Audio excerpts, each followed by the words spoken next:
Hi and welcome back to the channel. Today we're going to be talking about the fourth episode of the second series of Strange New Worlds, which was called Among the Lotus Eaters. Yes, it was. So this episode starts with Pike being contacted by the Federation because is it a passing probe has detected that there's a Federation insignia on a planet that they visited 5 years previously, and he suspects that they've left behind some tech or something that's been appropriated by the people there and is now breaking the Prime Directive effectively. So the episode started with Pike cooking again. Yep. Expert chef, and we got another scene with him and Captain Patel. Captain Patel. That doesn't go so well for Pike this time, does it? He kind of screws it up a little bit, and I sort of get the feeling that they shouldn't have these moments around the kitchen table because something goes they always every fall time. out. Yeah, they always fall out every time. Yeah. So, what I was wondering, the whole scene, and I do it every single time they have a scene inside Pike's quarters, is that fire? Do you think it's a hazard? I'm like, every time the ship tilts, I'm like, how does it not catch fire? What is the whole thing not just burning all the time? So maybe it's holographic. Have they got holographic tech in the 23rd? Yeah, they were all talking to each other via holograms, weren't they? In Discovery. But it's the fact that I thought, or maybe it's just, it's like the modern ones and he just turns it off when he leaves. But no, he walked out and left it. Turns the gas on. Turns the gas off and on, That's what I thought. But no, he just walks straight out and leaves it on. So I think they need a good fire officer to go and check on that. There's someone missing a trick there. So I initially thought the episode, because of how it started with the voiceover, was going to be about Ortegas. She's really excited that she's going to be going on an away mission, and the last second it turns out not to be the case. She's needed on the ship. I was a little bit disappointed that it wasn't an Ortegas episode, because we still haven't really had... Although we did get a lot more of her, I will say that. We did get a hell of a lot more of her than I think we've seen in any other episode previously. But I did think for a minute it was going to be focused on her, and it wasn't. However, we did get a lot of Pike, and that's something that I've been moaning about for quite a while. And it's something that we really wanted more of. So they end up beaming down to the planet. No, they take a shuttle, and La'an begins to suffer from headaches, and she has a moment where she suffers from memory loss. She loses like 2 hours or something like that. Tinnitus effect. And they eventually find their way to a settlement, and the guards there are all carrying modern weaponry, modern 23rd century weaponry. Rifles, and it's revealed that the High Lord is actually Zach, who is one of Pike's former crew, who was left behind, who isn't actually dead. And he's gone native, and he decides that he's going to lock up Pike and the rest of the landing party and let them experience, is it called the forgetting or something like that? Yeah, something like that. Where people on the planet, if they're outside of the palace, will lose your memory steadily. You kind of remember all the basic things like how to talk, how to walk, all those kinds of things, and you have kind of dormant knowledge. So if you skill sets, you still operate on instinct effectively, but otherwise you will forget who you are, which is a good concept. Yeah, like I say, it was a decent concept. It was an episode of Trek. It's a great problem. They are not rescued, but they do meet another native man that gives them some decent advice. Face looked familiar. I don't know what I thought he looked familiar. I actually, not going to lie, I thought he was Ridley Scott for 2 seconds.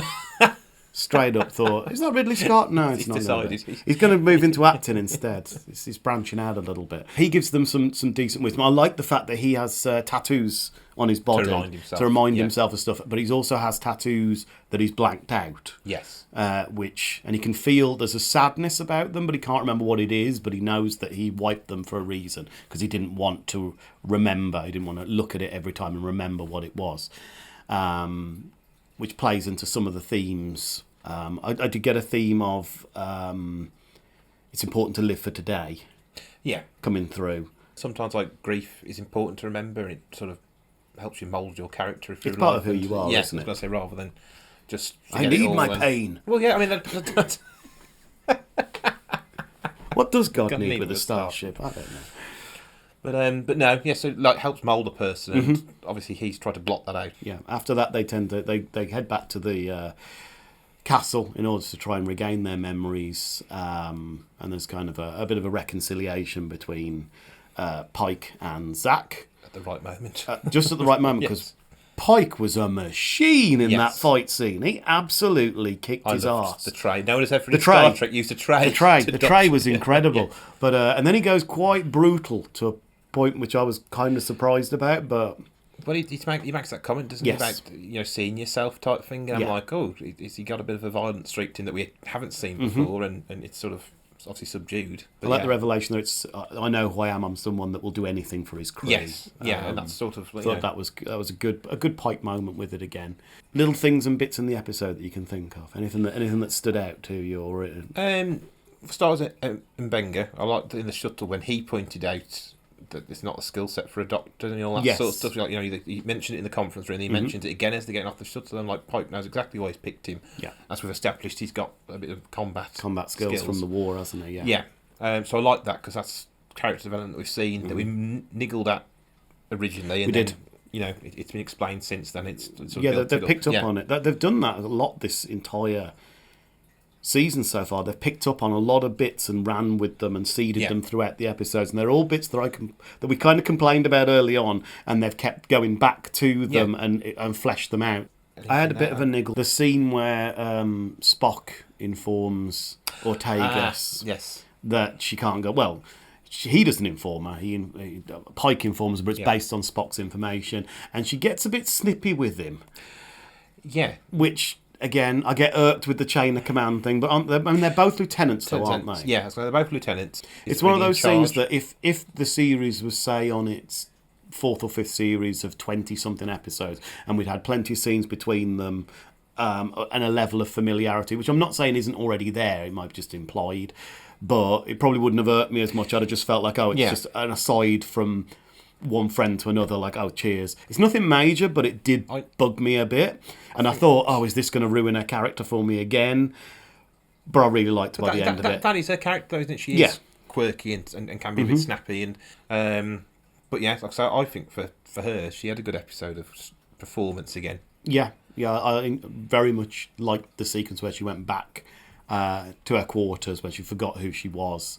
And she starts through will of attrition, kind of just telling herself over and over, this is who I am, this is what I do, this is who I am, this is what I do. And kind of building herself up to get back on the horse and go and do what she needs to do. She shows that she's very like a methodical thinker as well, because she sort of works it out piece by piece. I found her much more likeable by the episode's end for me, and I had an issue with the character up until Do you this think season. maybe, because you've mentioned that she might have had PTSD, that was shown through a little bit when she's rocking at the end of the bed, like make it stop, make it, and I was thinking like, is that I sort got of I got an impression from it. Yeah, I thought actually it might be something that would come out possibly. I was thinking that. But again, it was implied. So, but that's okay because it wasn't an Ortega's episode.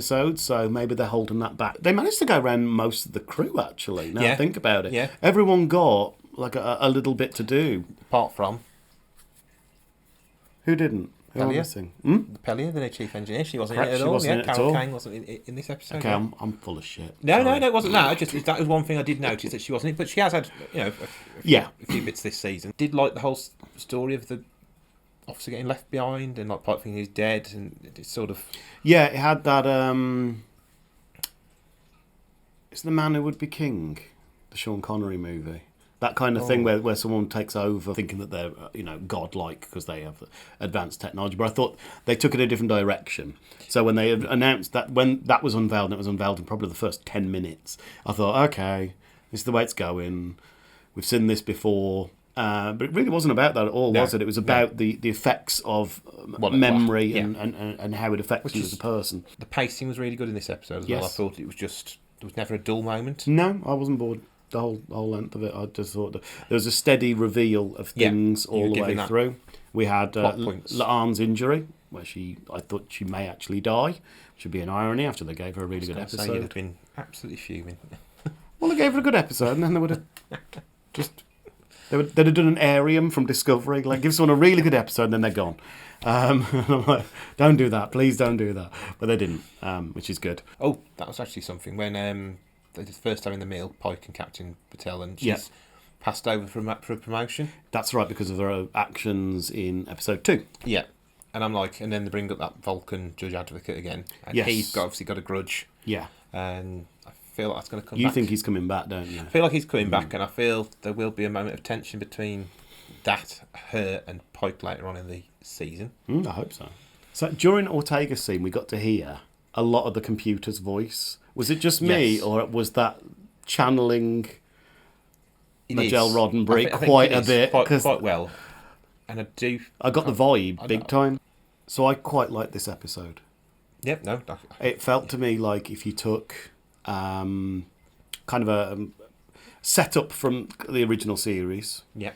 but through like almost like a Voyager lens. It felt like a 90s like Voyager kind of episode to me a little bit. Just I don't know, just the way in the setup, like the way that they meet a native person that helps them. That's something that happened quite a lot in Voyager whenever they go down to a planet in disguise. I was really pleasantly surprised with it. I went into this one completely blind, completely cold. I hadn't seen any trailers, and it just felt like Star Trek.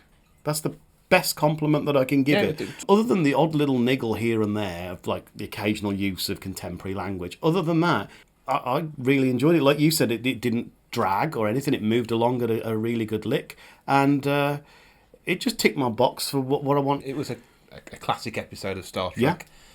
Covered obviously the 90s, but I also felt like it was an original series episode. It could have little elements from all. Everyone got something to do. Everyone got something to say. There was plot elements for everyone.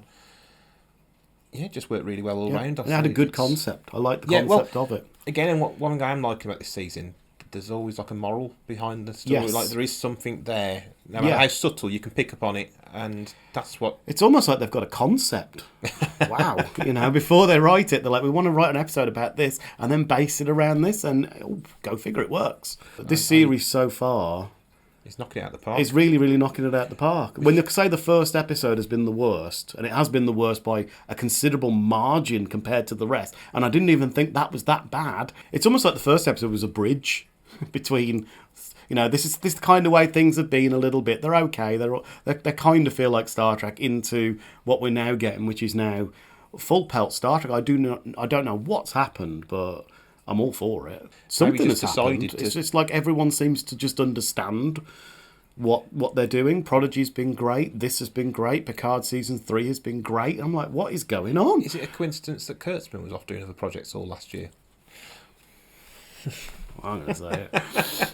I will. I believe in coincidences, but maybe Akiva saw some of Picard season 3 and took it as a challenge. He'd been on the set. He'd been on the set, I know. Which may have done the whole thing, the world of good. And competition is good. It encourages people to do a bit better. We just need Prodigy to come out. Series 2. We do. Please. We do. Save Star Trek Prodigy. Yes. Pike was great in this episode as well. Thankfully, now we finally got some with him. Mount, I did hear Anson Mount had a baby at the start of filming, and that might be why he's not been in the first few episodes. So I'll let him off. That's a decent reason, I suppose. But he was back this week and back with a vengeance. Him and his Trey. That Trey was, They need to promote that to a series regular. That whole scene was brilliant. I just thought it showed Pike at his best, I think, like in terms of his ability. We've had Badgie, so I think we should have Trey. Or if he has a Q plate, even better. One of those collectible Q plates to repel things with. That would be awesome. So I think my rating for this one, in lights, 5 not 4, is going to be... I think I'm going to have to give it 4 out of 5. For me. 4 out of 5. I was going to go 4.5. 4.5? Because I don't think there's much wrong with it. No, there's nothing wrong with it. I just reserved that extra point for like the ones that like blow my mind. That's why I'm at the half, you see, because I'm just sort of like, that could be the perfect episode of the season. This is you being the more optimist, me being the negative. I went down, you went up. Yeah. That's it. You're the happy one. It's the shirt. Yeah, he's always going down. I'm in the dark, you're in the bright. So it is. But yeah, 4 and 4.5. So that's a decent score for a decent episode. So that about wraps it up. If you could like, comment and subscribe, that would help us out massively. And with any luck, we will see you in the next one. And hopefully it'll be just as good. Yep. So see you around. Live long and prosper.